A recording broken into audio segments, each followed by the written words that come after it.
ऋषिकेश के साई घाट में योगियों से बात करना एक अनोखा अनुभव है, जहां हमें योग और योगा के बीच के अंतर समझने का अवसर मिला। योग कोई व्यापारिक वस्तु नहीं, बल्कि एक गुरु शिष्य परंपरा है। योग जो होता है वो इसका मतलब ये भी होता है जोड़ना। जोड़ना किसी आत्मा से परमात्मा को जोड़ना होता है। योग का मतलब होता है कि आपके अंदर में जो वो डिवाइन जो शक्ति है, वो जो डिवाइन एनर्जी है, उसको खोजना है, उसको प्राप्त करना है। उसको नहीं कहते आत्मा से परमात्मा को जोड़ना। योग करने से शरीर में सकारात्मक बदलाव आते हैं। ये आपको बहुत जल्दी हील करता है। उसके अंदर फिर ट्रॉमास है, फियर्स है, किसी भी तरीके की कोई साइकोलॉजिकल नॉट्स सारे रिलीज कर एक्सप्रेस कर। जैसे कि जब आपको बहुत गुस्सा आता है तो ये निकाल दो गुस्सा, रिलैक्स करो, एनर्जी सब निकाल। योग के कई रूप हैं: भक्ति योग, क्रिया योग, राजयोग आदि।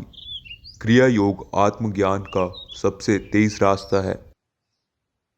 योग कोई पढ़ाई नहीं है जिसे स्कूल में पढ़ाया जा सके। यह एक जीवन शैली है जिसे एक सच्चे गुरु से ही सीखा जा सकता है, और एक सत्य गुरु का मिलना बहुत मुश्किल है। अगर आप सरेंडर कर दोगे then you not face any sort of problem. तो आप सरेंडर करो। और फिर जैसे ये नदी है ना, ये नदी सरेंडर्ड, ये कहीं रुक नहीं रही। इसको कोई बोल्डर से ऑब्स्टिकल्स रुक भी रहे हैं तो साइड साइड से फ्लो कर रहे हैं। वैसे ही तो आप भी सरेंडर हो जाओगे। जब तक आप रिजिड रहोगे तब तक आपको दिक्कत आएगी। यह साई घाट हिमालय और मैदानों का संगम है, जहां माँ गंगा हिमालय को छोड़कर मैदानों में प्रवेश करती है। इसी कारण यह स्थान विशेष भी माना जाता है। ऋषिकेश तो अब योग का आर्थिक केंद्र बन चुका है।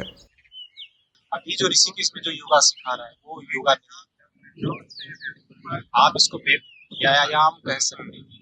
ये सिर्फ शरीर को फिट रखने के लिए। योग नहीं हो रहा है, यहाँ पे योगा हो। हमारे जितने भी ऋषि मुनि हुए, उन लोगों ने धर्म को कभी नहीं बेचा, योग को कभी नहीं बेचा। के लिए एक प्रक्रिया है। उसके लिए वो जीवन को योग को अपनाना पड़ता है। सिर्फ फिजिकल एक्सरसाइज करने से कोई योगी थोड़ी हो जाता है। योग और योगा दो अलग अलग रास्ते हैं। योग सिर्फ व्यायाम नहीं, बल्कि मन की शांति और आत्म साक्षरता का मार्ग है।